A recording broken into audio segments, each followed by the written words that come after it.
goal with Company of Heroes 3 is to deliver a campaign experience that is more player-driven and more replayable than ever before. We want our missions to adapt to how you play, and we want them to feel different based on the choices you've made throughout your campaign.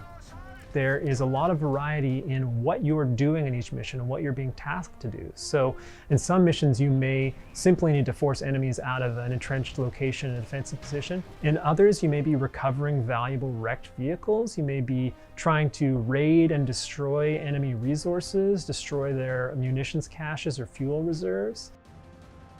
When a player starts a mission, we don't necessarily know what faction they're going to be, what company they've chosen, how much they've upgraded that company, and what units they've unlocked within it.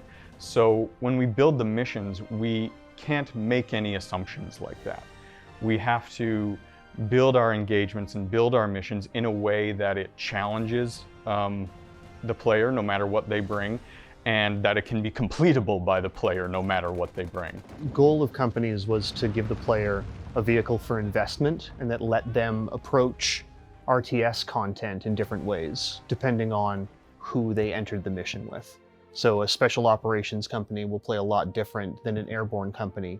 And then within the scope of what an airborne company is, depending on how the player chose to invest in that company and what skills and abilities they had unlocked, they could approach the problems of gameplay very differently. One of the major objectives we had with Code 3 AI is to make it more organic and emergent than previously done in Code 2. We set about creating a bunch of tools that give AI guidance to complete objectives and less scripted tools to directly instruct the AI to do certain objectives. We'll say a zone is labeled a defend zone or a hold zone, and the AI understands to bring units into those zones and then complete the objective.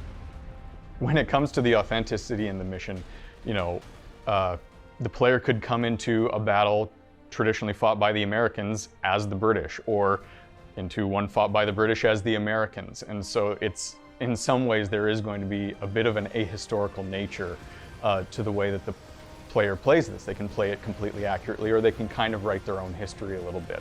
Each company will have something to offer in support to other companies who are actually going into a mission, whether it be the airborne are nearby so you get access to airstrikes, or there's an armored company nearby and you can deploy some of their tanks to assist in a mission, or they're providing a passive benefit economically in some way.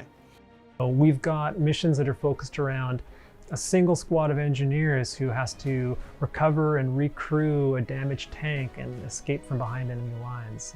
We've got small missions focused around trying to assassinate a high-level officer and escape unscathed. So we want to tell these small stories, these small kind of human stories, in between these larger historical stories of massive battles taking place in iconic battlefields.